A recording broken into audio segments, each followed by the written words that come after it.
Gray is here on the Blaze Radio Network.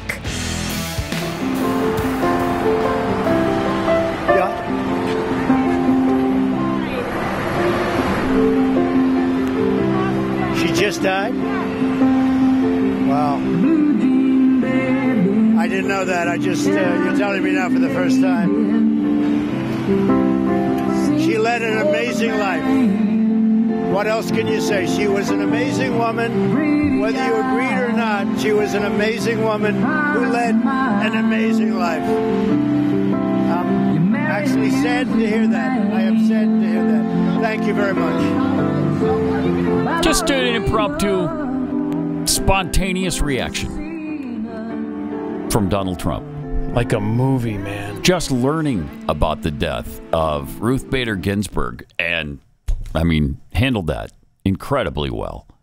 That's how you do it. Mm-hmm. You're the president of the United States. You don't stand there and bash them or, you know, rehash political wounds. You don't do any of that. You did what he did. That was great. I mean, with the music playing in the background, I thought that was the best moment of Donald Trump's presidency right there. And almost exactly 3 years ago. So now Biden was asked about the Maui wildfires, which, you know, this isn't a political thing.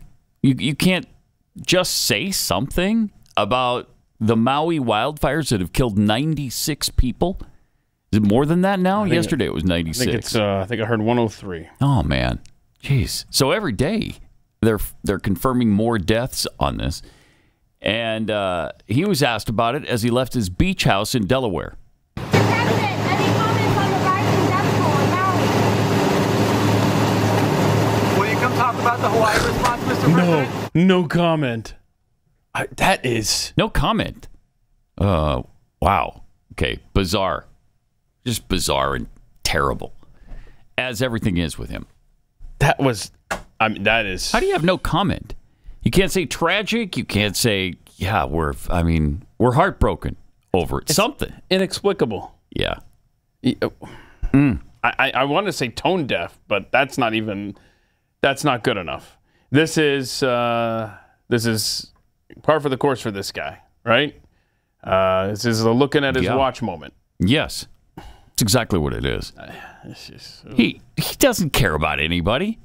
This was supposed to be the empathetic guy. This was the man filled with sympathy and empathy for his fellow human beings.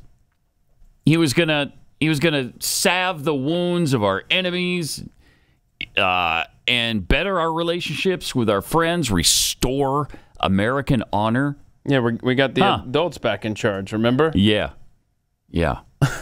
Oof. I can't. If this is an example of that, I'll take the kids. Give me back the kids in charge of this thing. So we've got a video of Hawaiians seeking safety in the ocean. Yeah, no comment. No comment. No comment. And here's what they had to do: is fires raged all around them. No comment. Your mask is dirty. It's better. Look at this. For their life, they're out there. Yeah. Yeah, just wash it. This is just so bad. Wow. Mr. President, do you have anything to say about the wildfires in Hawaii? No comment. Really? Okay. I mean, you want to say, like, offer prayers or support, tell them help's on the way? No. No comment. Hey, I mean, there's literally Americans standing in the ocean so that they don't avoid die. Being burned to death. Any comments? No. Okay. No comment. All right. Wow. And by the way, still hasn't been to East Palestine, Ohio, so I'm sure he has that. Oh, yeah, that's coming right up, though. And that on his... I mean, what do you want him to do? Get there the next day? I mean, it happened in, like, early February, I think, or something. I think it was around that time, yeah. Good grief. I mean, this is just devastating. But anyway, again, the President of the United States, what is the official word from him? No comment. Okay. All right. And here was Joe arriving back at the White House. Oh, okay. Boy, look at that. There he dude. is. Spry as ever. Look how spry I am. Wow. Oh, my gosh. I mean, it's terrible. It's like he's maneuvering the sidewalk. Uh-huh. As he walks gingerly, as if he's afraid to fall down at any moment. Then he probably is. Yeah. Yeah. But hold on a second. You kind of went by there, Joe. I need to see the still image of Joe Biden when he said no comment. Do we have that? Because it wasn't just no comment. It was his sinister, goofy ass smirk. I mean, that's the sign. I mean, there it is right there. There's the president of the United States the moment he is, quote, commenting about death and destruction in an American state. Wow. Okay. Amazing. Okay. Amazing. How is it possible that that's what you say? Well, it's because he's so diminished, too. A, he doesn't care about people, but B, he's not capable of doing this kind of stuff anymore. He's just not capable. Can't fake it either. No, it goes really poorly when he tries to fake it. So, for him, I guess the best thing to do was to say no comment, because what are you going to do on the fly like that? If it's not written out for you, specifically what to say. Precisely. And how to say it, and then where to go after you've said it, he can't handle it, because he can't handle it when all that stuff is written out for him. That's a fair point. What do you do if you're one of his handlers? Yeah. You just keep typing your Marxist drivel into the teleprompter and hope he reads it. I mean, that's all you can do. What do you almost pity his staff, because what are they supposed to do with this guy? It's nice to see others talking about this, writing about it, noticing it. Suzanne Downing in Daily Caller wrote an article about Biden being too old. She wrote, "All is not well in the inner world of President Joe Biden. For a full third of July, the president took a break, leisurely spending days puttering at his $2.74 million beach house in Rehoboth, Delaware. During this period, he didn't engage in official travel such as factory inaugurations, fair visits, military inspections, or supply chain briefings. He wasn't even out in public licking ice cream cones. Instead, he was parked under an umbrella on the beach, his wife by his side to prevent any wandering off or child sniffing. The regime news media pretty much left him alone. As August arrived, President Biden had already used up 40% of his time in office on vacation, albeit working vacations with a few phone meetings, according to his official calendar. Yes, the president has been phoning it in for much of his first term. Biden has now returned to his presidential duties, but his work days are brief, and his interactions with the media are short-lived. His time before cameras is kept short. This week, Biden embarked on a tour of the Southwest, with the first stop in Arizona, a battleground state. There, he used his executive power to designate nearly 1 million acres as national monument land, saying he was addressing historical injustices toward Native Americans. This move resulted in the cessation of any new uranium mining in the area, which unfortunately leaves the nation reliant on foreign sources now, specifically Russia and satellite countries like Kazakhstan, for a crucial national security mineral. Biden's speech in Arizona was brief and predictable, touching on his criticisms of Republicans and their MAGA ways, as well as his consistent harping on climate change. However, even this routine speech had its flaws, as the mention of the Grand Canyon as one of the 9 wonders of the world stirred controversy and led to the need for damage control efforts by his press office. At his next speech, highlighting the successes of Bidenomics in New Mexico, he seemed to suddenly start whispering and babbling incoherently, something that occurs with greater frequency as he tires. Yeah, we've noticed that too, that during the day, as the day wears on, he's less and less coherent. He's incapable of doing anything late in the day. Although carefully scripted, Biden's Southwest swing could not hide the physical fragility and cognitive decline of the leader of the free world. His shuffling gait and unclear sentences are now widely recognized indications of his deteriorating dementia. Goes on and on how, this isn't going to get better in the second term. Should he win a second term, it only gets worse from here. Man.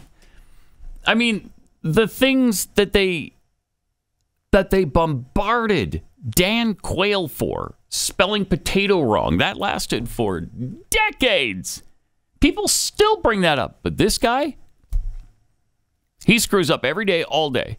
And the media barely notices it. Yeah, and the vacation days, man. What do we have? 40% of his presidential term. Yep. And of course, George Bush, Ronald Reagan, when they would go to their homes, I mean, you would see them out there in like T-shirts, clearing brush and doing manly stuff. Right. This guy goes in there, hooks his brain up to whatever machine and concoction that they have him on. And you don't even see. By the way, did you see exactly what he was doing while Maui was burning? The side by side there. There you go. Hawaii, this is your home, and this is your president. Just riding his bike. Hey, I'm riding. Look at me. Yeah. Oh, neat. I don't have a home now. I can still ride. Yeah, that's great. Man. That's great. I mean, this very well could be the biggest existential threat we face in the United States of America. They want us focused on white supremacy and climate change BS when we have the supposed leader of the free world who's badly compromised with senility and or dementia. And this is what we have to deal with every day. And the guy just keeps going. Everybody around him keeps pushing him down that road, down that path. Is there nobody who cares enough about him? Okay, you don't care about the country. I get that. I understand that by now. You couldn't care less about the United States of America. But what about he himself? What about Joe Biden? Does Dr. Jill, not care about the guy? He embarrasses himself every day. He's wandering around. He doesn't know where to go. He doesn't know what to do. He can't speak. And yet we're told to believe, oh, he's the brightest, the sharpest. We can't even keep up with him at the White House. We've got teenage interns who just can't keep up. Really? The president is the best communicator that we have in the White House. Uh-huh. I mean, that's what we're told all the time. They expect us to believe that drivel. Jeez. Oh, man. So he's back at the White House. Meanwhile, KJP answered some questions yesterday. She was asked what the president is doing to help out. Oh, okay. Let's see. To support the people on the ground. It's been a devastation, as we have seen. You've just mentioned. Pause it for a second. Yeah. Wait, it's been a devastation? You got it. You know. Has it been a catastrophic catastrophe, too? I hate those. Man, I hate those. Devastation. Devastation. I mean, this administration has such a way with words. Don't they? And they're all so bright and sharp. Man, it's hard to keep up with them. It really is. Any of them. Yeah, I mean, in KJP's case, it might be true. There's more. Right? The loss of life. Oh no, that's and the loss of the life. loss of. That's like play that from the beginning. I'll see if I can let it play through without stopping because this is amazing. To support the people on the ground. It's been a devastation, as we have seen. You just mentioned the loss of life. And we just mentioned the loss of life. Okay. Not to mention the devastation. Uh-huh. You know what I mean? Yeah. She's good. I mean, that's why she's the spokesperson for the whole administration. That's why. She gets out there and... Because she knows how to sum up a catastrophic catastrophe. Oh, boy. She knows. She knows. We'll get to it. But, boy, she had another highlight yesterday. Oh, gosh. Is this the one that was asked about? No. Oh, okay. It's down the list. There's so much from her yesterday, bro. Jeez. She sucks so bad. Okay. See, she's only the worst of all time, though. But she was asked about, hey, what's the deal with Joe vacationing while Maui burned? And, I mean, the response was obviously comforting. On Hawaii, how does the White House respond to critics who have suggested that the president should not have been vacationing at the beach over the weekend as the Maui crisis became the worst wildfire in a century. So a couple of things, and I've said this multiple times. You have. The president is certainly deeply concerned about the people in Maui. Oh, clearly we've seen that. To the point where he has mobilized a whole of government approach here, as he has done many times to deal with these wildfires in Hawaii. There you go. From the beginning, we've been on top of it. From the administrator, from day one, FEMA has been on the ground dealing with this. There's more than 300 personnel, FEMA personnel. We've talked about the 50,000 meals. We've talked about the 75,000 liters of water. Thousands of cots that are out there, and blankets. And this is there's more than a dozen federal agencies who are dealing with this issue right now that we're currently seeing in Maui, and it is a devastating sight. Hey, devastation. Oh, look, there we go. See, and there he is. Working you can hard. see the concern on his face for Hawaii, right there as he pedals that bike. Look at that. They're asking him about Maui, and he's just like, "I'm pedaling here. Could you back off?" Right. And it's really cool that while these people have lost their homes and they're starving because they lost everything in a fire, that here's a blanket. Oh. I'm standing in the ocean. Do you have any ketchup I can put on it to eat it? Or can I live here under this blanket? I guess I could in Hawaii under a blanket. Put a lean-to up, and drape a blanket over it, and I'm all set. Count your blessings. You're not trying to survive in Alaska during this. Wow. It's whatever, man. 81 million. I got it. He's also asked if he's going to travel to Maui anytime soon, and I'm sure he'll be on that like the Ohio situation. Oh yeah. Be right on it. Does he want to travel there eventually to survey the damage and meet survivors? So obviously, I don't have anything to announce at this time. Look, we're going to continue to have conversations with the administrator, certainly the governor. Obviously, schedule is on what the opportunities Why might would you be. think she'd have what that something may on look that? like for a trip, but right now we just don't have anything to share. We don't have anything to share right now, nor will we ever. But I'll tell you what, I'll circle back on that. But I won't, really. Planner is full. Yeah.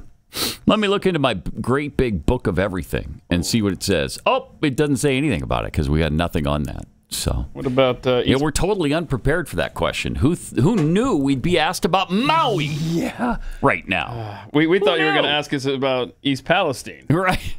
Right. So which we're getting right on. I mean, any day now we could make a decision about when to go there. I mean, we talk about there's no roads between my house and your house. Mm-hmm. I'm not going to lie. I've never been to East Palestine either. So I don't know. Is there a way to get there? I know trains go through there. Didn't J.D. What's-his-face make it? Oh, yeah, that's right. He the made senator, it. Yeah. J.D. Vance. And then you had the Benny Johnson knocked on the doors and gave people money. Oh, yeah. Yeah. So I guess there is a way. I guess to get there must be a way. Here. Oh my goodness! Jeez. This was a rough press conference yesterday. I think she hates her job. We'll get to more coming up in just a second. First, let me tell you about Nugenix, because if you're tired of wasting your money on testosterone booster products that don't work, I don't blame you. That's why our sponsor Nugenix Total T lets you try before you buy. Get a complimentary sample. When you text 231-231, enter the keyword unleashed. See if it doesn't make you feel better. More energetic, help you with your workouts, help you get back into shape and be the man you want to be. Nugenix Total T Testosterone Booster with Testofen will help you turn back the clock and re-energize your life. Contains man-boosting key ingredients like Testofen. It's been shown in clinical studies to boost free testosterone levels in men. And now you can get a complimentary bottle of Nugenix Total T when you text 231-231 and enter the keyword unleashed. Text right now and you'll get a bottle of Nugenix Thermo X. That's their newest and most powerful fat incinerator ever, with key ingredients to help you lose weight fast and get lean fast. That's absolutely free. Text 231-231, enter the keyword unleashed. Texting enrolls you into recurring automated text messages. Consent not required to purchase. Message and data rates may apply. Number one, doctor-recommended brand by primary care physicians based on an independent survey conducted IQVIA 2022.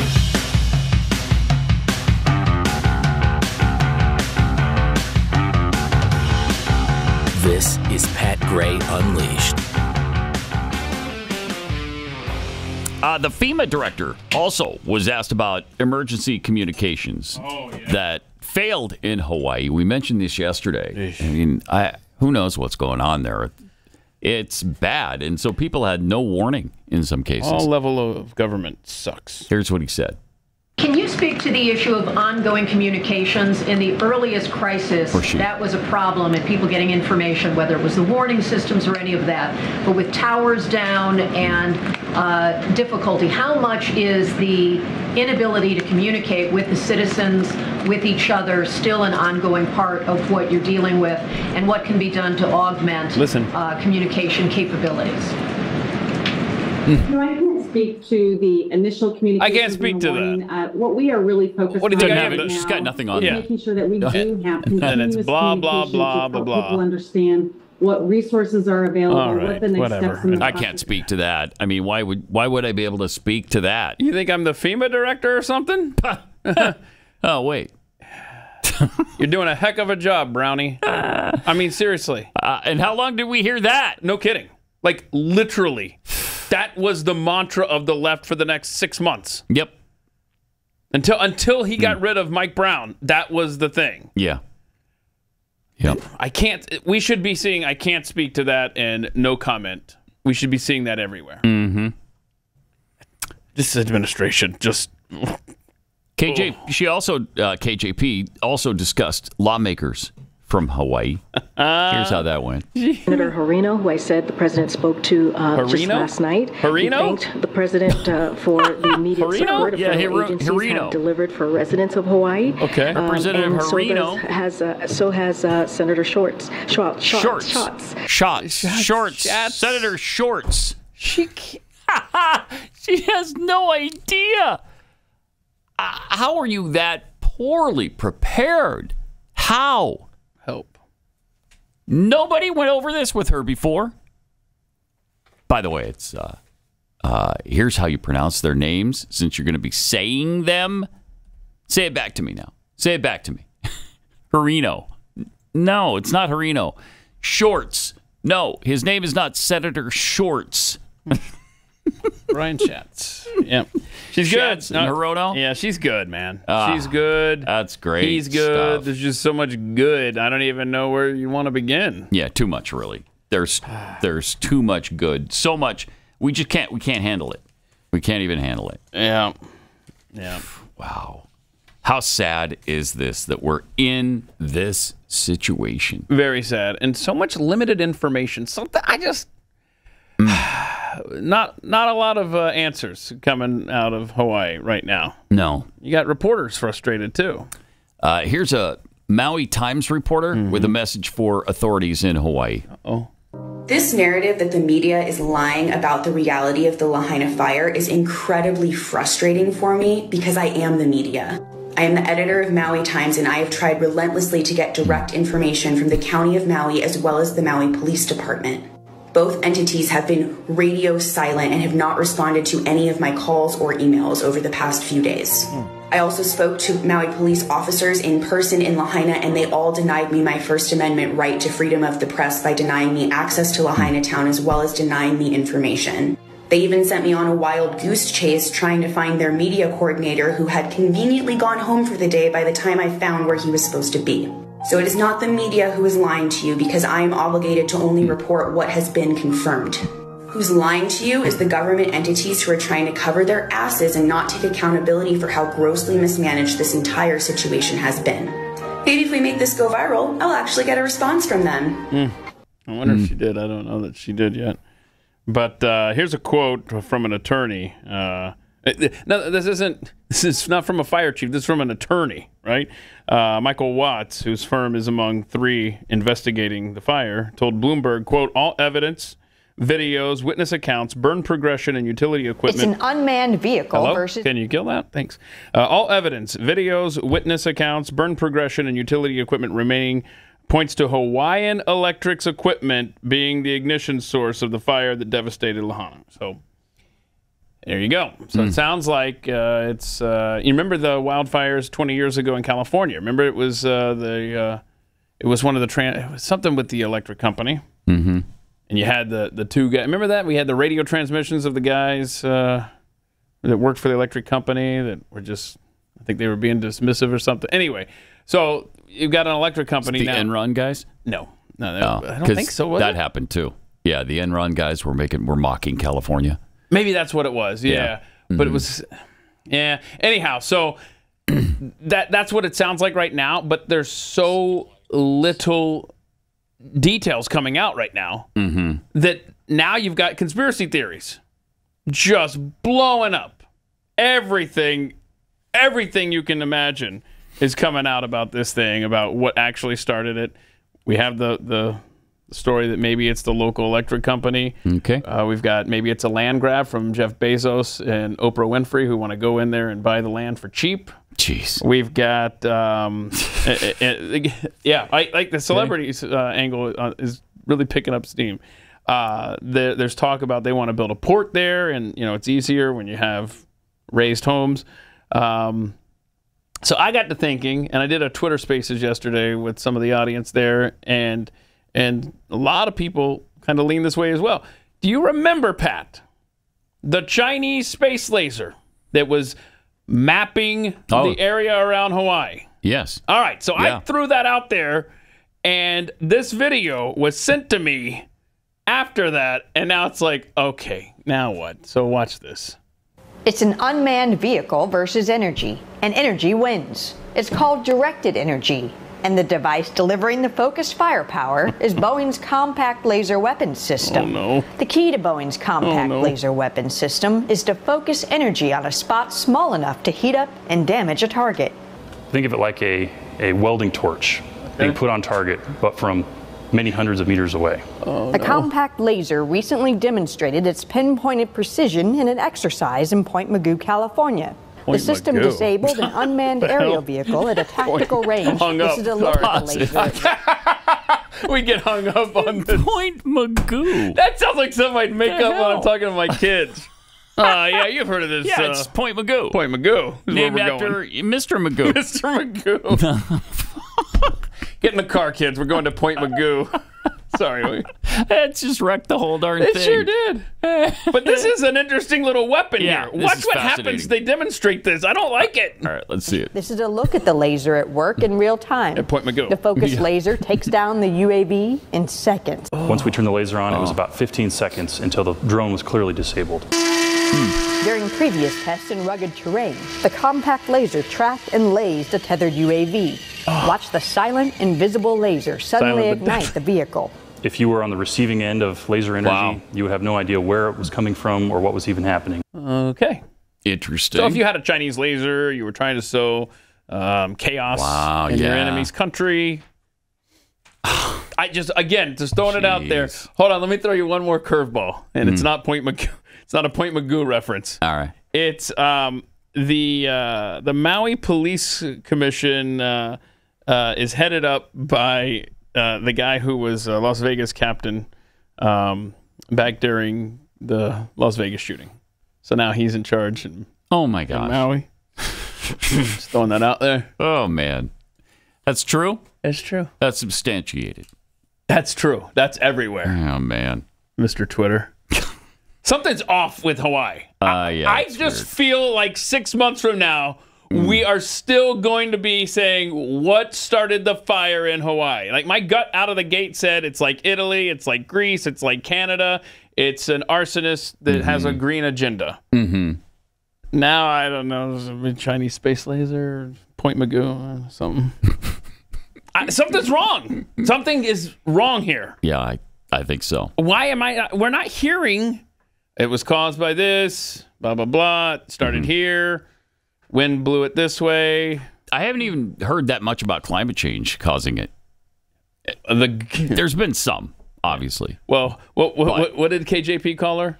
Harino? Oh, yeah. Did Harini do it? Talk about climate change? She mentioned it, and then the governor has mentioned it. So they're desperately trying. You can't let that go. I mean, you've got to get climate change into every discussion. All right, we're about an hour away from talking to Hilary Kennedy about the UFC and whether or not this thing with Musk and Zuckerberg is going to happen. That's coming up. We can do it at Point Magoo. James K. Polk Tuesday. Some tweets here from Holy Smoke 1776. The anti-American filthy rat in the White House responded no comment when asked about Maui because he's trained to say that. When asked questions, his handlers haven't prepped him on yet on what he should actually say. Yeah. Pace shock. Not only did he respond no comment, he did it with a smile. Yeah. Fury and energy. A majority of people don't care that Joe Biden doesn't care about the Hawaiian wildfires. They'll all still vote for him again, assuming he's the nominee. Anthony Osh, the last time he replied with a comment off the cuff, he replied with, "My butt's been wiped." My butt's been wiped. Gross. From Brandy Earl, former Democrat leader here in Utah, tried to convince a local radio show host that Biden's mind is like a steel trap. Oh, I wish I could hear that call. Oh, me too. Oh. That had to be fun. Convince me, bro. Tamika Baird, Biden can't be bothered with Americans in Hawaii or Ohio. He's too busy trying to add up travel miles with Xi Jinping. Sweet Stalker, I believe the proper term is cataclysmic cataclysm, not devastating devastation. Oh, okay. To support the people on the ground. It's been a devastation, as we have seen. You just mentioned the loss of life. At the loss we just mentioned, at the loss of life. They're good, man. Weld oil machine there in D.C. We also need a room to breathe. Let's not forget that. Breathing room. A breathing room. We need a breathing room so that we can, I guess that's where you go to breathe. Yeah. So, man, she's good. She really is good. So many of those that she just doesn't understand it. It's very straight. She doesn't get English. I think it's her first language, and yet she doesn't have much of a grasp on it. Especially to be the White House spokesperson. I wonder if there's anything else that qualified her for that position. I don't know. Anything you can think of that maybe so. Nothing put her really in that role stands out. You know, she's the pretty typical black lesbian. Is there another little special interest group she fits into? That'll get you into the woman, black, lesbian. I guess it's just those three. But that's pretty typical, of all hires. Mm-hmm. Joe Biden advisor Brian Deese says you're actually doing better than you realize. Oh, really? Stupids. Okay. What do we have to do here to get you to understand how well you're doing? I know. Check this out. In polls, the American public, almost half of them don't feel like the economy is going well. I know you're focused on the policy side, always have been, but you're a politically savvy guy too. I mean, what do you attribute that to? Look, I think there's two things going on. One is we have just been through a period of economic trauma. The COVID crisis and its aftermath was unlike anything that this country has lived through in 100 years. And so we're in a period of transition, and it's going to take some time. The second thing is that the economic anxiety that people feel has been years and decades in the making as well. And so people naturally are hesitant to accept when they see progress on the horizon. They want to know, is that progress going to continue? So I think that that's a natural process. Do you? Okay. See that? See. Yeah, that's great. Oh, wait. This is left over from Pat Gray Overtime yesterday when we learned all the neo pronouns. Remember that? Yep. Okay, so it's on the horizon. Mm-hmm. Brian says progress and all your awesomeness is on the horizon. Okay. So here it is, way out there. See it? You see it? Yeah, okay. That's the progress. Nice. That Joe Biden's bringing you. But it's coming. You just got to wait for it. It's way imagine the Great Plains. And part of the problem is you've been doing badly for so long. Whose fault was that? That other people. Mm-hmm. Other, like Putin. Mm-hmm. Trump. Mm-hmm. George W. Bush. Right. Ronald Reagan. Uh-huh. And so in order to overcome all of those idiots, it takes some time for you to realize, wait, Now I'm doing fantastic. You seeing this? Yeah. You seeing the horizon? I do. I see. You know it. what? You know what's on the horizon? Dollar signs coming. That's from coming your way. Bidenomics riding to the rescue. Just be patient. My gosh, don't you see it coming? Well, now we do, because you drew it out for us. Thank you, Keith.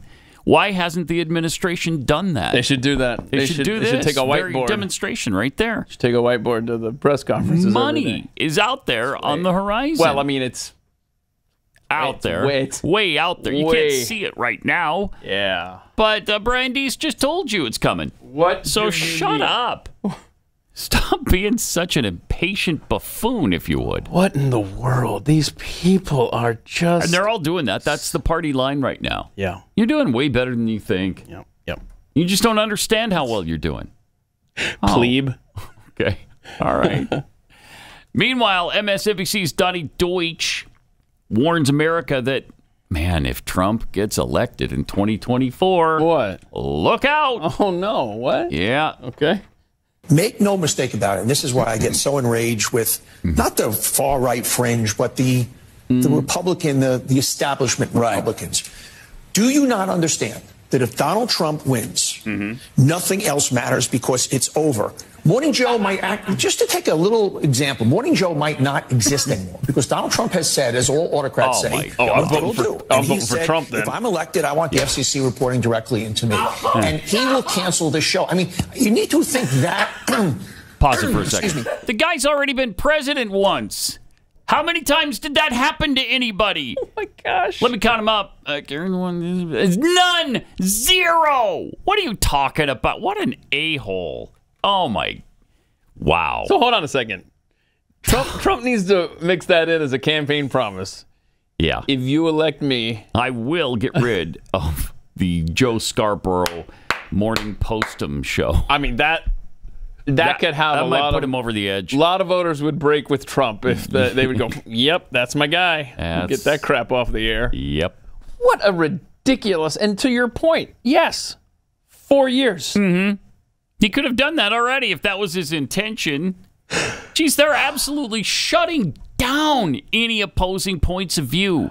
Everywhere they possibly can, everywhere they have influence, all the socials, they are shutting people down. They always... So once again, they're accusing the right of all the things they're currently doing. Amazing. Is there more on this? I don't know. Let's see. Blah, blah. Excuse me, that extreme. It's over. Freedom is over if Donald Trump gets elected. It's that simple. No other issue matters. Every other issue sprinkles down from that. Whatever you feel about the economy, however you feel about whatever issue you're dealing with, we turn into an autocracy. What our forefathers fought for 250 years ago is over. That's what's at stake at this election. Everything else is a subtext to that. We have a brain-dead person in the White House right now. The guy is gone. Completely, not completely, but nearly completely checked out. He's an extremist of the worst kind. And I guarantee if he's elected, that's the one you should be saying, it's over if he's reelected. Are you kidding me? The only thing that can save us is if Donald Trump or one of these other Republicans wins this upcoming election. Jeez. Just imagine if that cat somehow is still in office in 4 years. Oh, Joe Biden. Man. Like his farewell address. He should be, of course, in prison. But anyway, his farewell address, January of 2029, he's literally going to just be drooling and just sitting in a wheelchair, head off to the side. I mean... I can't. But I still contend this whole David Weiss special counsel thing is to get him out. I think they're going to come to him quietly and say, bro, we got the goods on you. This isn't a good look. The party needs to move on. Well, they better get on that quickly because that needs to happen right away. I mean, we're just a little over a year away from the election now. So let's get on that. Does anybody know, is Gavin Newsom raising funds these days? Is he out giving speeches at dinners or something? Just curious. Yeah, he's been all over the place. Yeah, he has. Keith, that probably surprised you, but yeah, he has. No, I seriously, I don't know. No, yeah, I bet he has. I mean, he's acting like a guy who's going to run. Yeah. For sure. Okay. No doubt about that. Okay. So here you go. I mean, somebody just happens to be preparing on the edges there, just in case anything goes wrong. Just in case. So that's good. We got that going for us. There's still maybe a Gavin Newsom campaign to look forward to. Mm-hmm. We're days away now from the Durban Accords, the greatest threat to the U.S. dollar's global dominance in the past 80 years. On August 22nd, BRICS nations, Brazil, Russia, India, China, and South Africa, are expected to announce the launch of a new international super currency, fully backed by gold and other commodities. It's part of a long-term plan to supplant the U.S. dollar as the cornerstone of the global financial system. So how do you protect your IRA or 401k from the fallout? Well, you diversify with gold from Birch Gold Group. Historically, gold has been a safe haven in times of high uncertainty, and that applies to right now. So get a free info kit on gold IRAs and decide for yourself if a tax-sheltered retirement account backed by physical precious metals is right for you. Text the word PAT to 989898. It's a monumental shift happening among nations that control a third of the world's GDP. And it kicks off August 22nd. So arm yourself with the information to protect your retirement savings. Text PAT to the number 989898 and claim your free info kit from Birch Gold.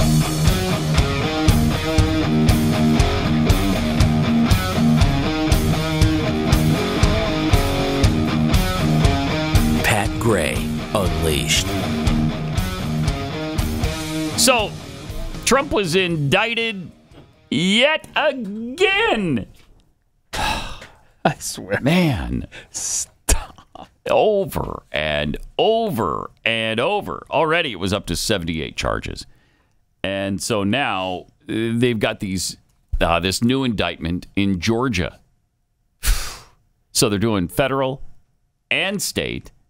It's going to be really tough to get him, I think, to spring him out of all of this. The presidential pardon, I think, can only happen with the federal charges, right? I don't think he has any power to release somebody from a state if they're convicted on state charges. I mean, come on. Fulton County is the most corrupt, gross county. You know, where the pipes burst on election night in the middle of counting votes. Well, their district attorney, Fannie Willis, said that Donald Trump and his alleged co-conspirators attempted to seize a presidential term when she outlined the indictment. Okay. There's 19 individuals indicted here, including Donald Trump. He was indicted on 13 more charges. I think that brings a total to 91 altogether. And they include racketeering charges related to the election. Wow. It's a mess. Every individual charged in the indictment is charged with one count of violating Georgia's Racketeer Influenced and Corrupt Organizations, the RICO Act, through participation in a criminal enterprise in Fulton County, Georgia, and elsewhere to accomplish the illegal goal of allowing Donald J. Trump to seize the presidential term of office beginning January 20th, 2021. So they posted the charges last night while they were still interviewing jurors. Yeah, isn't that interesting? Before they'd reached a decision to indict him. Bro. Wait, how'd that happen? Because, I mean, I don't know. It almost, okay, if I were a cynic, which I'm not, I'm a positive person, Pat. Oh, yeah, I think we all know that. I mean, that's clear. That's clear, Keith. Must I show you the look visual at that. aid? There's money, and it's a Bidenomics on the horizon riding to the rescue. You just got to be patient. Right. I'm positive. Okay. So they if I were a cynic, I would say that they had already drawn a conclusion. All right. Yes. So if you were a cynic, I just pulled the string there. I would say that they had drawn a conclusion before they even went through the process of finding out if the jurors were going to. Oh wow! I said if I were a... Jeez, I didn't see that coming, though. It still took me by surprise. They are so evil and incompetent in that damn Fulton County. They posted the names of the jurors online. They were like, oh, crap, redact those. What a farce. Really bad. Really, really bad. What a farce. And this is just another line of we've got to throw as much as we can at this guy, Donald Trump, because we're so afraid of him, and we cannot let that guy anywhere near office. Have you guys called Georgia yet? We've got operatives there. Have you called Miami or wherever the hell all these charges? Where were the other charges at? I don't even know anymore. I don't care. I mean, whatever. Yeah. Stop. Yeah. Stop. So this Fannie Willis. Fannie, have you ever heard of Stacey Abrams? That she still claims she's the rightful governor of the state of Georgia. Are you kidding me? I don't know. How do you ignore all of that and then you specifically indict Donald Trump for the self-same thing? Plus, is it not free speech? What exactly? How do you get racketeering out of what he did? I don't even know, man. Oh, it's just agonizing. Yeah, this is an embarrassment for Georgia, and it makes me not even want to. It really is. Listen or trust anybody from that crazy state. Georgia. You know anybody from Georgia? Georgia. Anybody come to mind? Anybody come to mind? Any specific, like, are you looking for an individual? Or yeah, I'm just wondering, is there anybody in your world, anybody in your life that you know from the state of Georgia that you could go to today and go, man, your state sucks, your home state? For some reason, I don't even trust you now. For some reason, a number comes to mind, and it's like 28 to 3. That comes to mind. Okay, that's not nice. But I don't know if that has anything to do with what we're talking about in Georgia here. Where are you going with that one? That was weird. I mean, I was going to say, they're obviously throwing everything to stop him, to try to stop Donald Trump from the nomination of the presidency. And they might be right. With 91 charges, something is going to stick, right? Yeah, but I don't know if I wrote this down. Did I email it to myself? Fun fact. Okay, but the negative campaigning against Trump, there's been, I think, $9 million in ads against Donald Trump so far. So, negative ads against Trump. $8 million against DeSantis so far. All by Trump, or no? That's a good question. Yeah, $20 million against Ron DeSantis. Oh, so who's afraid of who? Yeah. So there's been more negative ads against DeSantis than even Donald Trump and Biden combined. Oh my gosh! Who's the target in 2024? That's interesting. Yeah. Wow, that's interesting.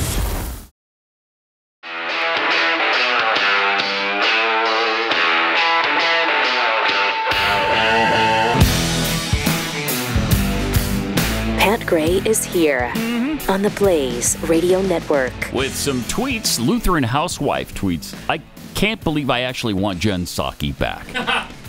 At least the romantic romance with Peter Ducey was entertaining to watch. It's like a soap opera every day. You're like, you got to tune in to see what happens next. Waggling Snoobs tweets, the Maui police chief was formerly employed as the chief of police in Las Vegas and was the incident commander for the Vegas shooting. There it is, yeah. Coincidence, I'm sure. Yeah. I'm sure. Coincidence. Bill Hall tweets, maybe a Conspiracy Friday should be devoted to Hawaii. That's another thing I said on the Twitter Spaces yesterday was I feel that months from now there's going to be a Conspiracy Friday show where we're going to still be talking about this Hawaii fire. Could well be. Yeah, could be. Carl Smith, come on. Joe Biden's mind is like a steel trap, rusty and illegal in most states. Nicole Archer, there are so many more black lesbians that could do a better job than KJP. Yeah, I'm sure that's very, very true. Yes. Conservatarians, if you've been around long enough, you know we've seen Bidenomics before during the Carter administration. At the time, it was known as the Misery Index. Right. From Tyler Morgan, I think you mispronounced that commentator's name. You pronounced it Deutsch when it is clearly pronounced douche. Oh, yeah, my mistake. I'm sorry. That's right. Danny Douche. What are you, KJP over there, mispronouncing his name? I guess so. I apologize. That was just a bad oversight. Yeah. Speaking of 2024, as we have been, yesterday Vivek Ramaswamy address the rumors that he's somehow connected to George Soros. I think this is one of the concerns you brought up. Yeah, okay. Here's what he had to say about that. What is my connection with George Soros? Answer, none. Zero. Indirect, direct, zero connection with George Soros. Why are people asking this question? Because you scrubbed it off the internet? Back in 2010, by the way, long before George Soros had completely fallen off the deep end and gone into these progressive causes, funding these disastrous toxic prosecutors. Thank you. I was hoping you would say that. Got to take issue with Vivek there. When I saw that, I said in my brain, I said... we were deep into it then. Pat's hitting pause right there. I guarantee it. Yep. We were deep into the George Soros nonsense in 2010. Yes. In fact, in 2009, we were talking about it. Exactly right. Probably before that, before I joined Glenn on the show, I'm pretty sure he was talking about George Soros. I know for a fact, but Glenn. For sure in 9 and 10, because I was with the show then. And we talked about him all the time. Yeah. And he was deeply immersed in everything and had already overturned government currencies and all kinds of things. So Glenn was... That part I take issue with. Waist deep into the George Soros spooky dude stuff, doing specials on Fox in 2009, 2010. So... that one doesn't work. check your timeline, Vivek. That dog doesn't hunt. But now that bird doesn't fly. Some could say, no, I'm talking about specifically him going after the Secretary of State project, which is true. Okay, well, that did come a little later. Yeah. That's true. But the fact that he had fallen off the deep end, however you want to define that, was long before then. So let's hear what else he had to say about it. Funding these disastrous toxic prosecutors. Okay, well, that's crime that I've also railed against. Long before then, in 2010, I won a scholarship when I was 24, 25 years old, headed to law school, that was partly funded by, not George Soros, but Paul Soros, who's a relative, a brother of George Soros, who made his money independently, who, by the way, is now dead, that funded hundreds of people. Did you Hundreds kill of him? kids won that scholarship. What I was happened? one of them to go to graduate school at the age of 24, 25, back when I didn't have a lot of money to do it.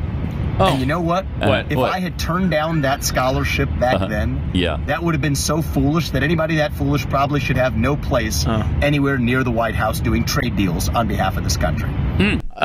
So I just want to know how many people were a part of this. Like, he said he partly funded it, Paul Soros. But, I mean, anyway. And then, mysteriously, thank you, all of a sudden, where's Paul Soros? He's dead. Where is he? How did he die? Vivek, where were you? Where were you? On the day of Paul Soros. On the day that Paul Soros died. Yeah, what day? On June 15th, 2013. Where were you, sir? Where were you? On the evening... I bet he can't account for it. What do you want to bet? Well, how convenient. George Soros' brother, Paul, died in his Fifth Avenue home on the Upper East Side of Manhattan. From what? Does it say? Oh, my gosh, bro. He had suffered from Parkinson's, diabetes, jaw cancer, and tongue cancer. And that's all it took to kill him? Gosh. Wow, that's really sad. That's a lot going on, Vivek. I don't know how you pulled it off, but...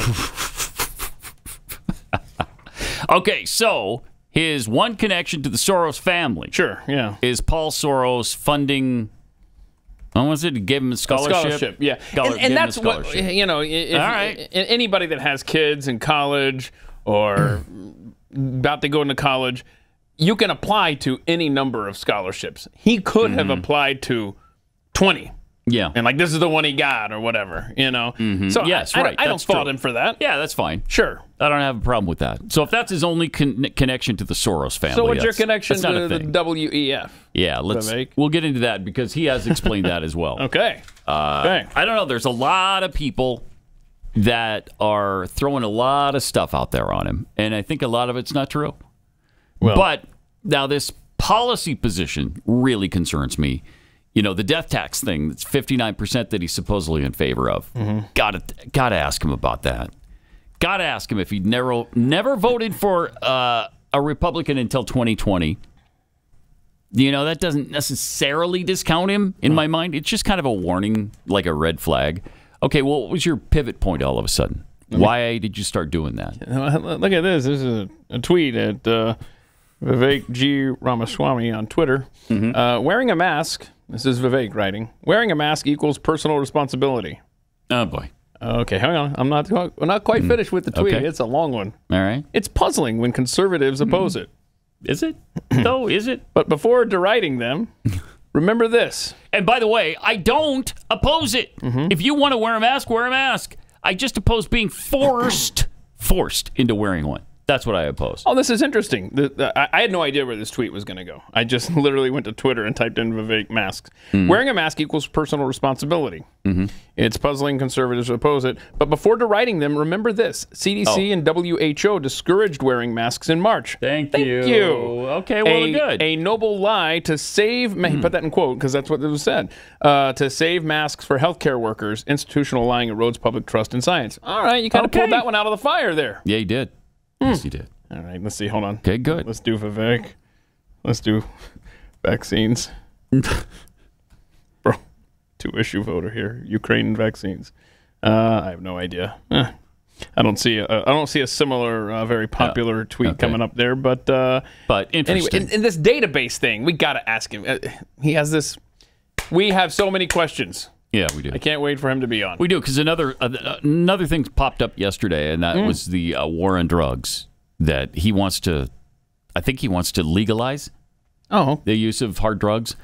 That's not a super big policy issue. Yeah. That's not a passionate place for me. I'm not into it. Sure. But I'm not wildly radical. That doesn't make or break my vote. Yeah. You know? That's where I break with a lot of conservatives, because the libertarian in me says, progressives like to control what people put into their bodies, and I'm not a progressive. Right. So exactly. We've talked about this, but now news outlets like the Associated Press are getting on board. Okay. You know, we talked about the climate change thing has just gotten so ramped up lately. And so every little thing that happens is all about climate change. And then it turns out that there was the largest volcanic explosion. Yep, don't forget that. In recorded world history, like last year. Last year, a volcanic eruption underwater in Tonga affected climate around the world. It blew all of this water vapor into the atmosphere. Water vapor is one of the worst heaters of our planet that exists. Yep. So if there's a lot of water vapor in the atmosphere, it's going to warm up. Well, that's what happened. Yeah. The largest eruption on record released enough sulfur dioxide to cool the global climate by 6 degrees. Yeah. But what it also did was release the water vapor. And that's what stayed in the atmosphere. Well, okay, so the cooling thing was, I think, 1988, Mount Pinatubo, right? Is that right? So yeah. Okay, so that's what cooled the atmosphere, and we had a very cold winter. I remember Atlanta. We had a white Christmas after that. We had a cold winter, a lot of snow. The year we got? That might have been the year we got like 3 feet of snow at Christmas time in Utah. Right. So yeah, I wouldn't doubt it. Yeah. So that lowered the temperature, you said, by 6 degrees. So what? Conversely, when the water vapor is up there, because so in other words, all the ash and all that nonsense is blocking the sun. What's the water vapor doing? They're trying to figure out how much warming is being attributed to that. But the fact that the Associated Press is now entertaining what was a fringe kook conspiracy theorist on the theory on the right a couple months ago is now like, oh, let's write an article about it. Jeez. Yeah.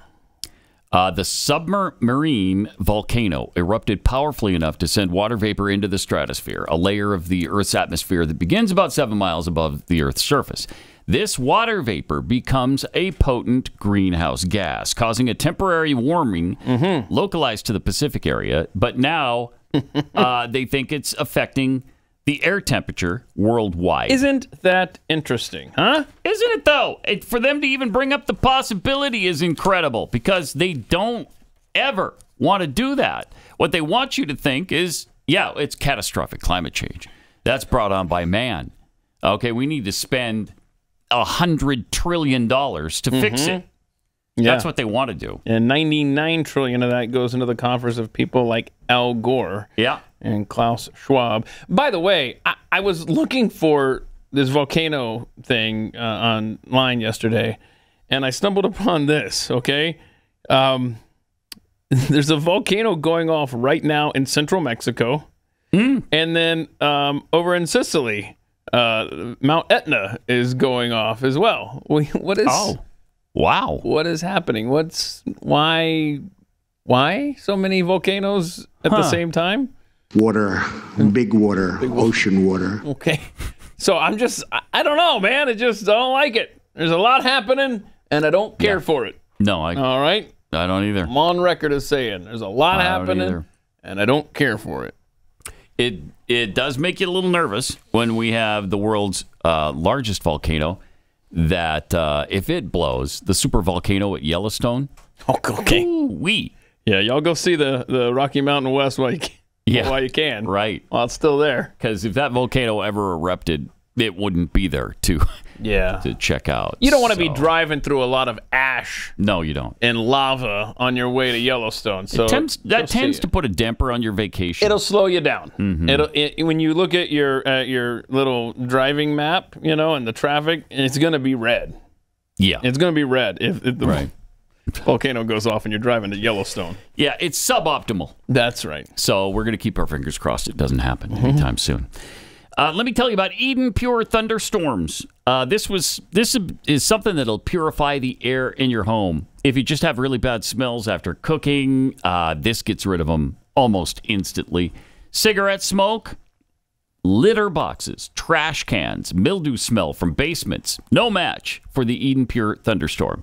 You plug it in, you turn it on, and it's that easy. And you never have to change a filter. There aren't any to replace. It works with O3 technology. Sends O3 molecules into the air, and that's what eliminates all of the odors and the mold and the mildew. Fantastic. And right now you can save $200 on 3 thunderstorms to get whole home protection. 3 units under $200. Just go to EdenPureDeals.com, enter the discount code PAT. That's Eden, E-D-E-N, EdenPureDeals.com, discount code PAT, and shipping is free. You're listening to Pat Gray Unleashed. Some X's from Twitter tweets from X. I hate this move. We talk about it every day. Yeah, I can't get over it. Yep. Can't get over it. Well, I refuse to call it it. Yeah, it just doesn't seem right, does it? No. Doesn't seem Twitter. Right. Sorry. Penguin Wrangler. How do you become a wrangler of penguins? That seems like a great gig. I think you go look into that. Well, you go to classifieds and you just look down under wranglers. Yeah. It's not often there's a job posted for penguins though, so take it if you can, because that's usually it's who you know job. Yeah. Right. You're right, because there's not that many places you can wrangle penguins. Right. Yeah. Fulton County might be the most corrupt in Georgia, but Illinois still has the most corrupt in the nation. Yeah. Cook County. Cook County. Not Crook County. Cook County. Yeah, that's fair. From Bad Engineer, it's time to drop the impeachment bomb. What are you waiting for? Thank you. Yeah. Yes, indeed. I have the four articles of impeachment here somewhere. We'll read those in a second. Good. Gender McGenderface tweets, let's just be honest, George Soros has been a vomitous piece of slime since the days he was a Nazi collaborator. Oh, wow, how anti-Semitic. Oh, my. Selling out Jews for money. Yep. Oh, he was just going around with his uncle, that's all. Yeah, he just wrote down what they told him to write down. Things. Yeah, what was he supposed to do? It's called inventory. Right? High Plains Stranger, don't worry. They'll try to link your SUV to erupting volcanoes. Oh, yeah, I'm sure they've already done that. That's right? Gaia getting pissed and like, oh, yeah, I'll show you. I'll vomit ash and lava. How are you going to like that, then? Mm-hmm. Okay, you're not. So stop with your SUV. Yeah. Let's see. The articles of impeachment. Okay. Article 1. Now, they've not filed these yet, of course. Abuse of power, bribery, Hobbs Act extortion, and honest services fraud. Robert Hunter Biden, And James Biden sold access to then Vice President Joseph Robinette Biden while he was in office from 2009 to 2017, and sold promised access to a future Biden presidential administration while he was out of office from 2017 to 2021. Hunter and James appear to have promised official actions by Joe Biden in return for payments and business opportunities from foreign and domestic business partners. Joe Biden assisted by making appearances, phone calls, meeting with the business partners, and knowingly allowing his family members to promise access to him and actions by him in furtherance of these schemes. Wow, that alone should be enough. Okay, bye-bye. Article 2, obstruction of justice. According to testimony from IRS whistleblowers, members of the Biden campaign improperly colluded with Justice Department officials to improperly interfere with investigations into tax crimes alleged to have been committed by Hunter Biden. These acts constitute an abuse of power as well as obstruction of justice. Okay. Article 3, fraud. James Biden recruited investors for business ventures that ultimately failed. There's evidence to suggest that these investment opportunities were sold to investors based on false and fraudulent pretenses and promises. Access to Joe Biden and indications that Joe Biden supported these schemes were used to lure investors into these schemes. And Article 4, financial involvement in drug and prostitution. Joe Biden and Hunter Biden have a long history of commingled and intertwined finances. Between 2010 and 2019, thousands of dollars of Biden family money was spent on illegal drug transactions and prostitution. These acts constitute violations of or conspiracy to violate federal drug laws. Okay. There you go. So there are the 4 articles. Where's the? I did not hear anywhere in there you mentioned the word treason. Yeah, that doesn't seem to be mentioned in here. I didn't hear the phrase aid and comfort to the enemy. So, which you could, I think, easily throw in here. Oh, yeah. Easily. And start with that one. Lead with that one. Let that be Article 1. But, of course, no. No, that's nowhere to be found. So the Republican Party and the leaders of it have, in Congress, a bad track record when it comes to pursuing anything that gets close to the word impeachment among Democrats. Somehow the Democrats are able to spin that and to make it like, oh, I'm such a victim and all that stuff. Is that what the hesitancy is here? Are they just wanting the election to play out and let Joe damage himself for 2024? What? They don't want any self-inflicted wounds because they don't know how to manage an impeachment hearing? Is that what we're... Could be part of it. I mean... Yeah. Let's go. Could be they have no giblets, too. That could be another part of it. I believe that is completely probably... gibletless. The correct response. Yeah. Absolutely zero giblets. Oh, man. If there's any time to do it, it's now. Yeah. Strike while the iron's hot. And let's get him out. Get him out. I mean, at least Clinton had a good economy.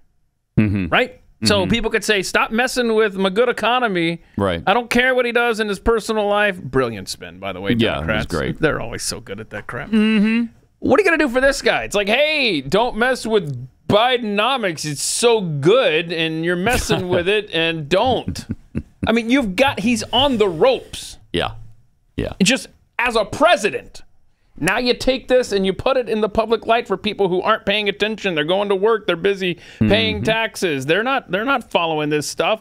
Throw it out there now and say, hey, not only does your wallet suck because of Joe Biden and inflation is draining every resource you have available at your disposal, but he's also corrupt to the core. This guy's a piece of crap. Yeah, how about that? He's corrupt to the core.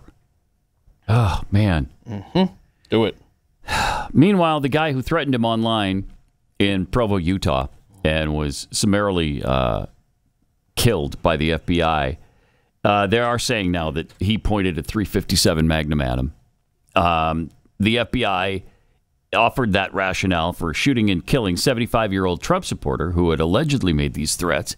They threw that out there yesterday. Craig Robertson was shot outside of his Provo, Utah home on Wednesday last week, about 6:15 in the morning, as FBI agents served a warrant related to the alleged social media threats.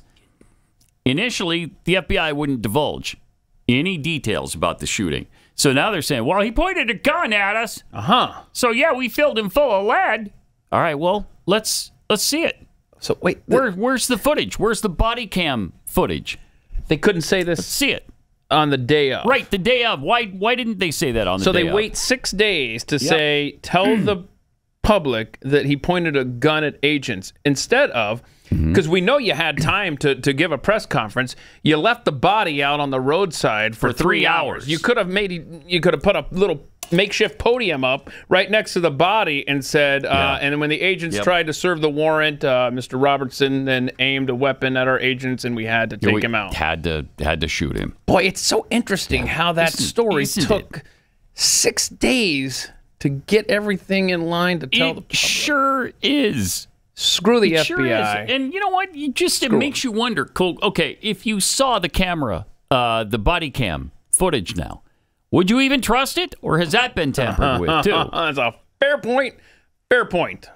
Yep. And so then you hear someone like Vivek Ramaswamy say, yeah, day one, January 20th, 2025, I'm dismantling the FBI. Let's go.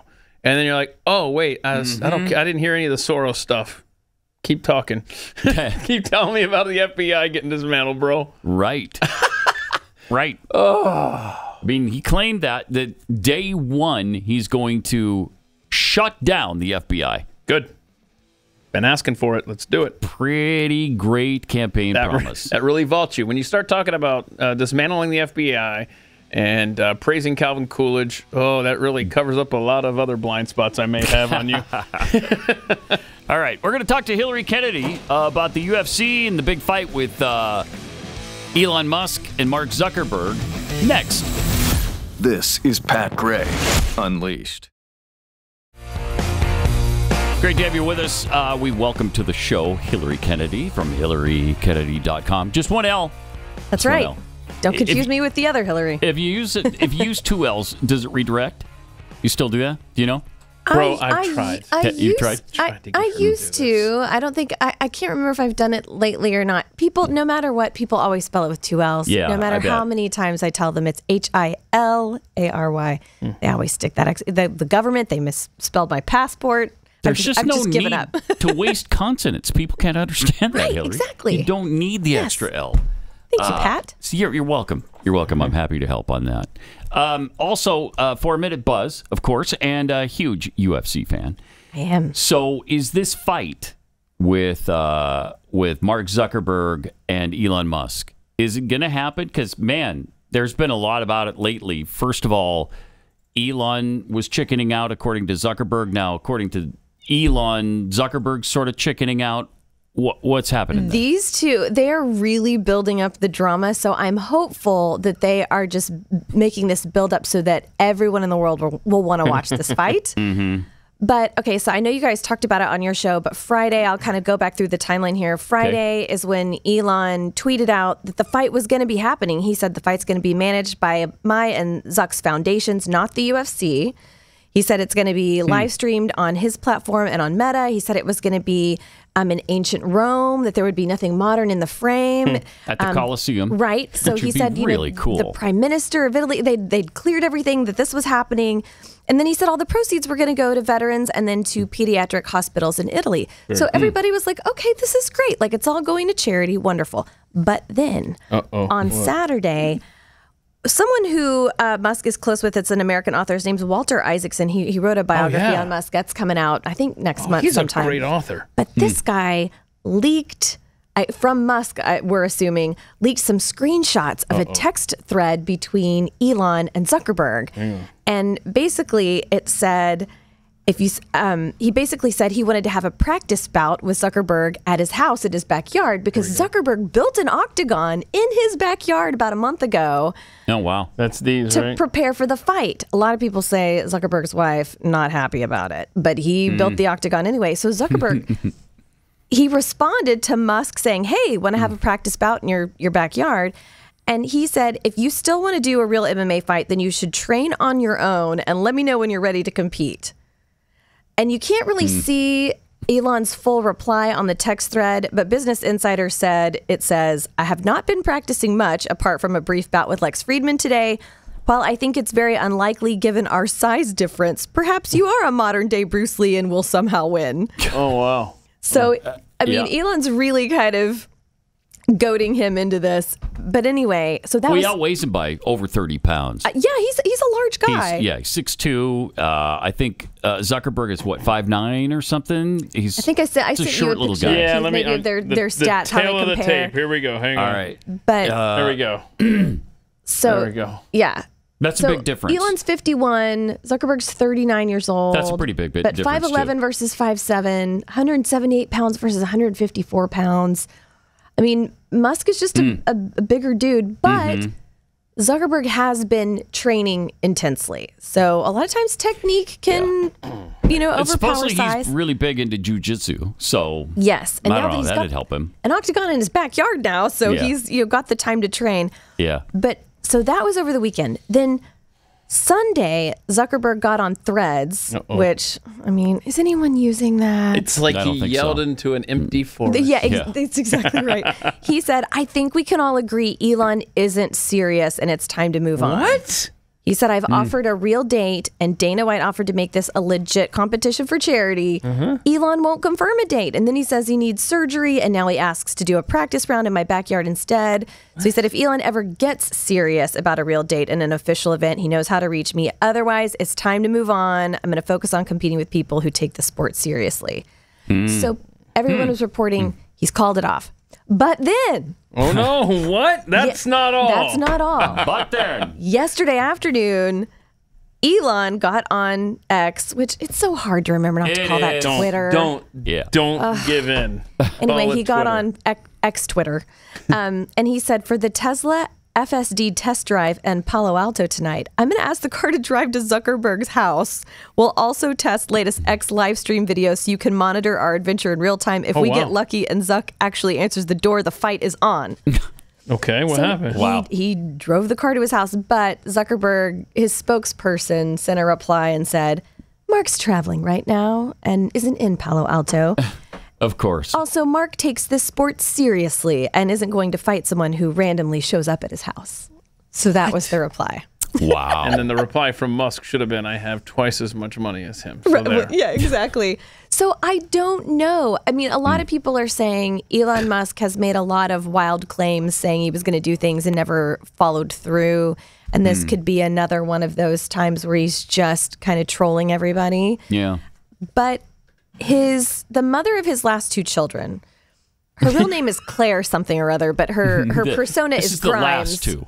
What are there, 11 or something? There's a lot. A lot of kids. A lot of kids, yep. Which I'm going to speak for a lot of women when I say, Elon Musk, there's a lot of attractive things aside from his money. He's funny. Yeah. I mean, for being as smart and kind of nerdy as, like, he's a funny guy. Yeah. And he's an attractive dude. So I can see how he's got 11 kids. Anyway, sidebar. I'm just saying. I'm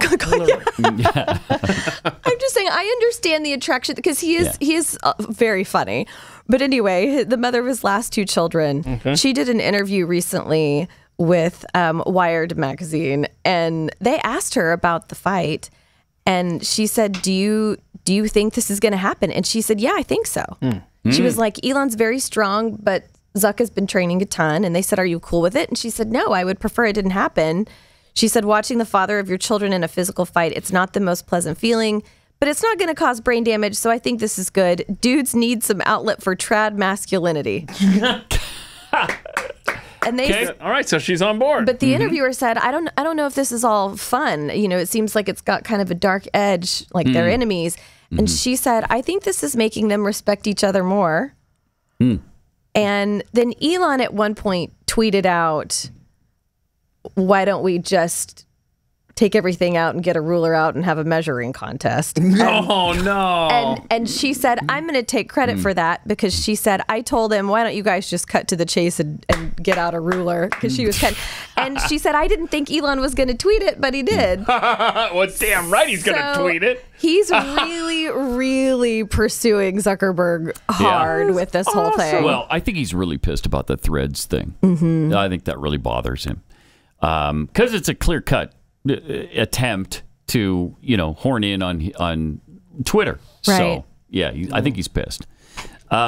Interesting. Well, but fascinating. And then just a quick tidbit. I know we've got to go, but Conor McGregor still says his fight against Michael Chandler is going to be happening in December. Oh. He hasn't, as far as we know, confirmed that he's re-entered the USADA testing pool to make sure that he hasn't been doing any juicing for the last 6 months. Yeah. So people are saying there's no way you're going to be able to fight if you haven't been keeping up with your drug testing. But he keeps saying, no, the fight is happening, and then I'm going to fight Diaz, and then I'm going to fight Gaethje. So who knows? But he says it's on. What about Nurmagomedov or whatever his name is? Nurmagomedov. Is he done? Fully retired. I don't think he's coming back. So there's no way they're going to fight again? I don't think so, which is a bummer. I think Nurmagomedov is like, I have nothing to prove to anybody. I'm undefeated. I walked away. I'm done. He's now coaching, and all of his fighters are doing really well. I retired when I was undefeated at boxing. I did. I boxed a kid in the neighborhood, Pat. Did you? And I retired won. shortly after? And I retired at 1-0. Good for you. I didn't get back in the ring. It was Unbeaten. Too much on the body. Unbeaten champion, Keith Malinak. Yeah. So is this his first fight then? Would it be his first fight since he broke his leg in the ring? Or yes. Yeah. So, and that happened in 2021. So he hasn't fought in a long time. No, he hasn't. And so I think it's going to be tough for him. He has to win one because he's lost a few in a row. He's got to win one now. He's still fun to fight. Nate Diaz as well. They're older fighters. They've been in the game for a long time. They're really fun to watch. But at some point, it also starts to get kind of sad when you when you see him win and lose so many in a row, and you really want him to win. And so I don't know. But anyway, it would be nice to see McGregor and Diaz fight again, Nate Diaz, because they've each won and each lost. And so the trilogy, we need one to round it out to find out who the true champion is. Yeah, right. You have to. So, I mean, you're big into fighting. What's it going to take to get you in the ring against somebody? I used to want to do that. And I took a lot of MMA training at one point in time and wanted to cage fight. And then I had a child and I was like, maybe not. Maybe not. Yeah. But also, for this job, it requires teeth typically. Not always, but I'd like to keep most of mine. So once you've had it's a good safety tip. If you've ever had a crown or any sort of more major dental work, you don't really want to do that often. Yeah. So once you've had one of that, hard to blame you for that. Right. So after that, I kind of rethought. But when you can fight dummies or you can fight, your coach or whatever, that's really a lot of fun. But I don't know that I'm made of tough enough stuff to do. Have you been following the Jake and Logan Paul stuff? I just watched a documentary on Jake Paul, Untold. Have you seen that? No, is it good? Yeah, it's very good. It's really interesting. I mean, the guy is fascinating, and I started out really disliking him. Oh, wow. I'm the opposite now. I like the guy Really? a It changed your mind? Did, yeah. Wow, okay, I want to see that now. Yeah, and so I've been pretty interested in his career, and he just fought. Who did he just fight recently? But he boxes. He doesn't. He fought Nate Diaz. MMA. Yeah, Nate Diaz, and he beat him, which is incredible. A lot of people said that was kind of a crummy decision, but really, yeah, I don't know. Could have gone either way. I think so. Yeah.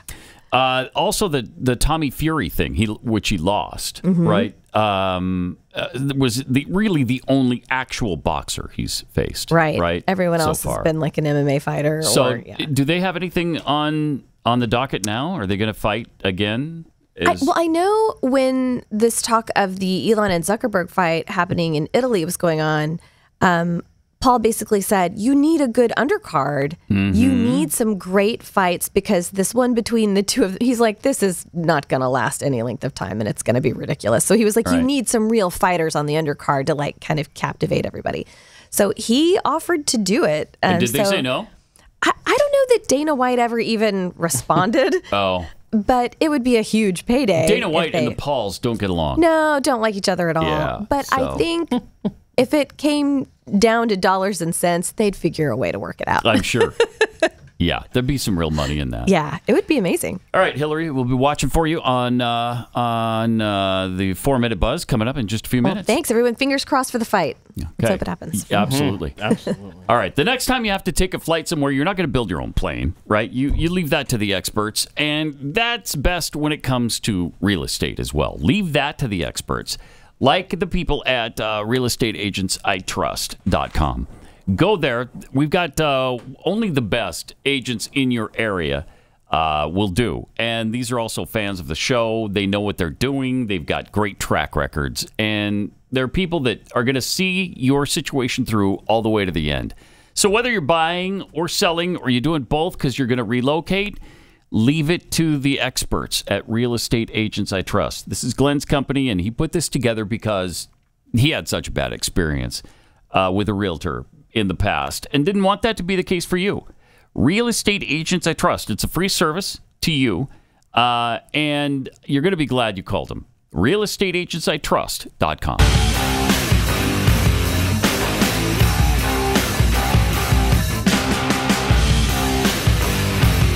This is Pat Gray Unleashed.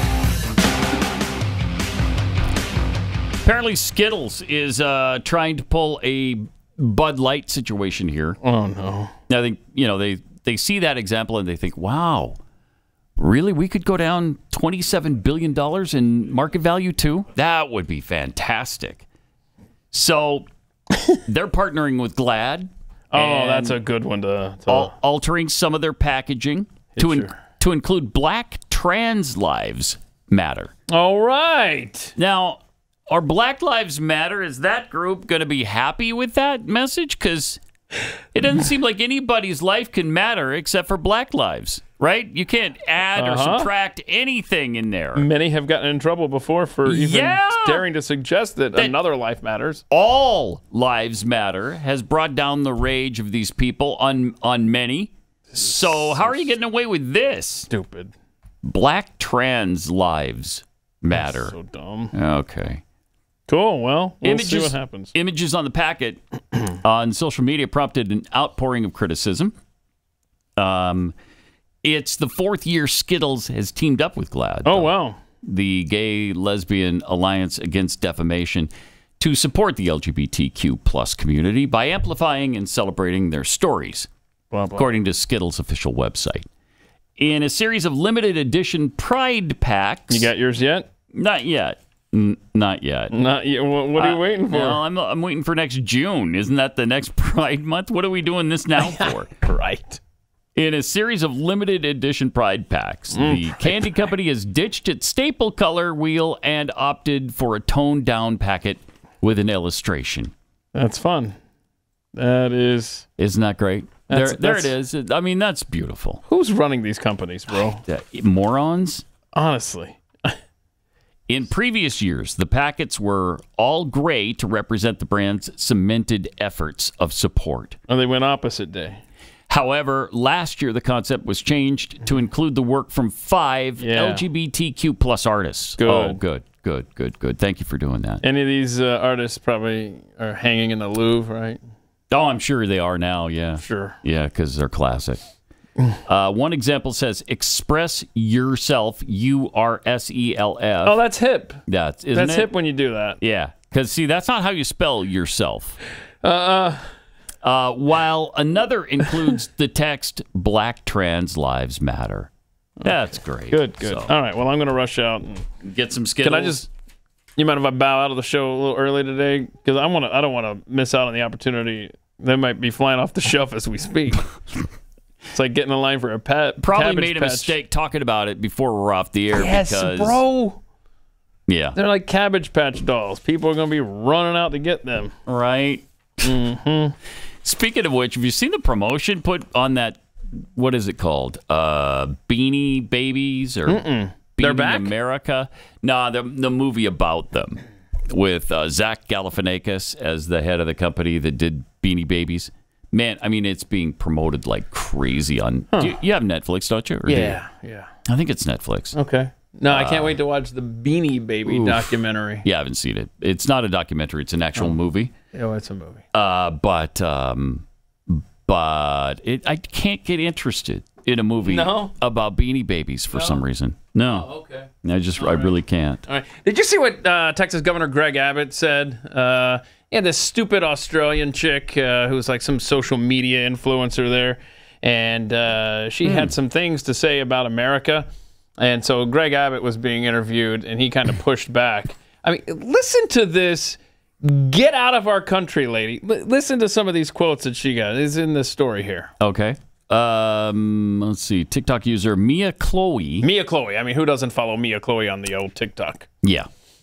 She goes by the username Meander with Mia. Okay, so she meanders. So she drives around and visits places and whatnot. Yeah, she posts about traveling the world on a budget and no brain cells. Isn't that great? That's accurate. So she wrote, I'm just going to say it. There are too many American flags. They're on houses. They're on cars. Some are on couch cushions. You're the only country that I know that does this. That's because we kick ass and you don't. Yeah, I'm sorry. We're proud of our country. Why don't you go back to Australia, you dumbass? I hate this stuff. This is just so irritating to me. Responding to the video of the rant on Twitter, that's so great. So Greg Abbott responded, "Go back to Australia." Yep. Along with 8 American flag emojis. Chloe said she had only ever seen an Australian flag on the famous Sydney Harbour Bridge. Well, I'm sorry you're ashamed of your country. No joke. I'm sorry we got a country so great that we all love it and we're proud of it. That's a you problem, meandering, brain cell-less Chloe. Whatever. Could you not... could not tell what it looks like, she said. I know it's blue. Oh, so she couldn't tell you what the Australian flag looks like, is what she's saying here. I know it's blue and it's got some stars on it, but I think I could draw the American flag from memory. Well, good. Good. Why should that be an issue for you? Again, if you don't like it, you just leave or don't look at it. It is not that hard. Such a weird thing to complain about, especially when you're in someone else's country. Mm-hmm. I'm sorry that you have no pride, and I can understand why you wouldn't have pride for Australia. Well, yeah, it's a penal colony. It sure is, and boy, y'all flexed that muscle, didn't you, a couple of years ago? That's what you did. You are a rude, thoughtless little pig, okay? Okay. That's good. In other videos, she's heard complaining about American supermarkets, which she called a trap. She noted that when she went inside a Walmart and wound up shopping for 4 hours, but only purchased 3 items. Whose fault is that? Wow. Whose fault is that? What? Did somebody hold you at gunpoint for 4 hours? And if they had, you obviously wouldn't be used to that over in Australia. Right. Since you don't even have guns. I don't know that one worked. In another, she apologized to anyone who lives in the Midwest, calling Kansas unlivable because of the weather. Whoa. I'm currently in Kansas, she posted. Even though it's blue skies right now, give it an hour. And it's going to be a thunderstorm. There's going to be lightning. You're going to get stuck in an effing hail shower. Oh, gosh. Let's talk about your country and all the... You've got... Wow. What kind of critters, what kind of murderous bastard animals do you have roaming free in your country, lady? I mean, have you seen the size of the spiders over there? Have you got kangaroos. We had a guy he was a skydiver or whatever, right? And he kind of parachuted in, and then this kangaroo was just waiting to sock him and just started beating him up. And the guy's like, bro, what are you doing? I mean, that's your country. Yeah. What was her name? Chloe? Your country sucks. And plus, explain the platypus while you're at it. You know, there's a reason it's the size of the United States, land-wise, and only, 28 million people live there? Is that what it is? Or is it even less than that? You know, there's a reason for that. Yeah, why is that? It's because your country sucks. Because it sucks. That's the reason. Nobody wants to live there. Remember your country that put up barriers to keep your citizens from moving about freely during the pandemic? Right. Of course, we're very similar here. But anyway, that's not my point. My point is your country sucks. And you talk funny, too. Okay, 25 million people. 690,000 people. A lot more room to work with there. Yeah. That's why, though. That's why 330 million live here, and you've got 25 million, because your country sucks. Yeah. Okay? You know what? Your country's biggest claim to fame was a movie, like, 40 years ago. About crocodiles. Yeah. Featured a great line. That's not a knife. That's a knife. This is a knife. See, that's... Yeah. The one thing we remember about Australia is Crocodile Dundee. That should tell you something. And you got that should tell you something. You got a coral reef thing going there, so that's neat. Get out of my face, Chloe. Enjoy this country. This country's great. I'm sorry that you hate yours and you have to project on us. Mm-hmm. Now, see how quickly we could turn around on this country when somebody else from the outside is bashing it? Yeah. I mean, she's complaining there's so much food in this one place. I can't stand it here. Yeah, what a terrible thing, huh? What a terrible... way too many choices. Why do I have to choose from so many different things? That's wrong. This is Pat Gray Unleashed.